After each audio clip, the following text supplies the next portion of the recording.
Hello everyone, welcome to this series on literary theories, and in this video we are going to discuss the constructedness of femininity. Introduction.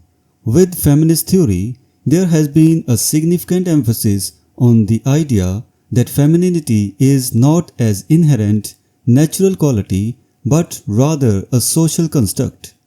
This perspective challenges the notion of essentialism, which posits that there is a universal, unchangeable essence of femininity. Instead, feminists argue that femininity is shaped by conditioning, socialization, and the influence of cultural representations in literature and media. This video will explore the concept of the constructedness of femininity, the challenges posed by anti-essentialism, and how feminist critical approaches differ from non-feminist interpretations of literature. Understanding anti-essentialism in feminism.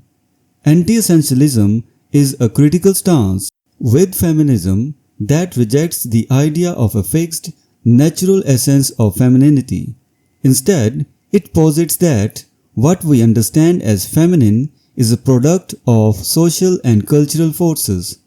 For example, gender roles, societal expectations, and media portrayals all contribute to shaping our ideas of what it means to be a woman. This perspective has become a dominant concept in critical theory, influencing how gender and identity are analyzed across various disciplines. However, anti-essentialism also raises certain difficulties. One of the primary challenges is that by rejecting the notion of a shared essence, it becomes harder to make generalizations about women as a group. This can complicate efforts to politicize women collectively, as the basis for solidarity may seem fragmented. Additionally, anti-essentialism can lead to a reductionist view of identity, where a person's sense of self is seen merely as the sum of external circumstances, disregarding the possibility of a deeper intrinsic identity. The dilemma of identity in anti-essentialism. The rejection of essentialism brings forth the question of identity and its deeper meanings. If femininity is entirely constructed, does this mean that identity is entirely contingent upon external factors? Feminists are divided on this issue. Some argue that identity is fluid and socially constructed, while others maintain that there may be more to identity than just the external influences. For example, many people have instinctive feelings about their identity that seem to go beyond socialization. Whether these feelings are admissible as evidence in the debate over essentialism is a matter of contention. In considering evidence for or against essentialism, one must ask, what would count as valid evidence? Is it possible to prove that femininity is purely a social construct, or that it has an essential core? The difficulty lies in the nature of identity itself, which is complex and multifaceted. It encompasses both internal experiences and external influences, making it challenging to draw clear conclusions about its origins. Feminist criticism versus non-feminist approaches. Feminist literary criticism differs significantly from non-feminist approaches in its underlying assumptions and methodologies. Feminist critics, for example, focus on how literature portrays women and femininity, often analyzing the ways in which these portrayals reflect or challenge societal norms. They are particularly interested in uncovering the power dynamics at play in gender relations and how these dynamics are represented in literature. In contrast, non-feminist approaches may not prioritize gender as a central theme of analysis. Traditional literary criticism, for instance, might focus more on the aesthetic qualities of a work or its place within the literary canon, without considering the implications of its gender representations.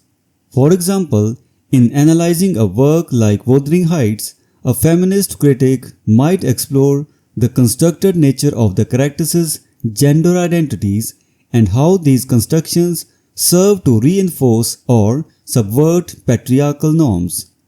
In contrast, a non-feminist critic might focus more on novel's narrative structure or its exploration of themes like love and revenge, without delving into the gendered aspects of these themes.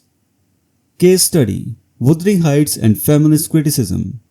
Wuthering Heights by Emily Bronte provides a useful case study for comparing feminist and non-feminist approaches to literature.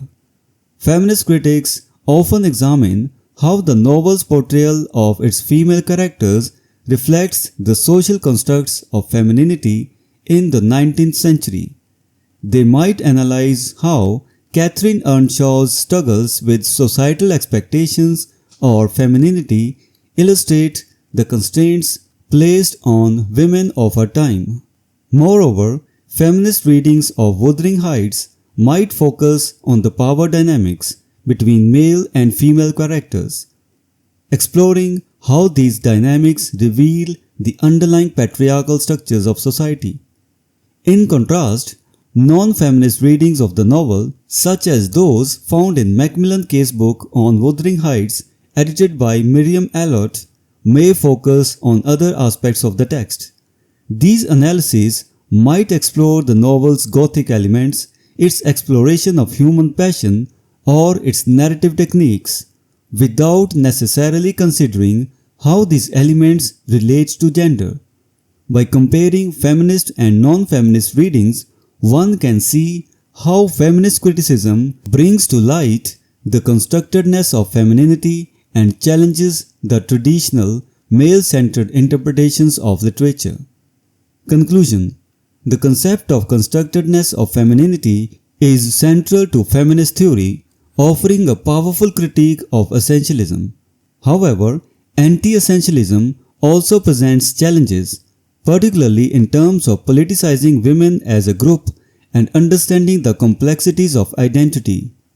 Feminist literary criticism, with its focus on gender and power dynamics, offers a distinct and valuable perspective on literature that differs from traditional approaches.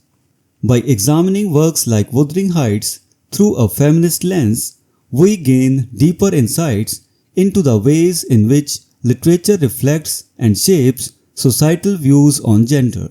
So this was the discussion on the topic, the constructedness of femininity. We will meet in the next video and discuss some other topic. Until then, goodbye and thank you.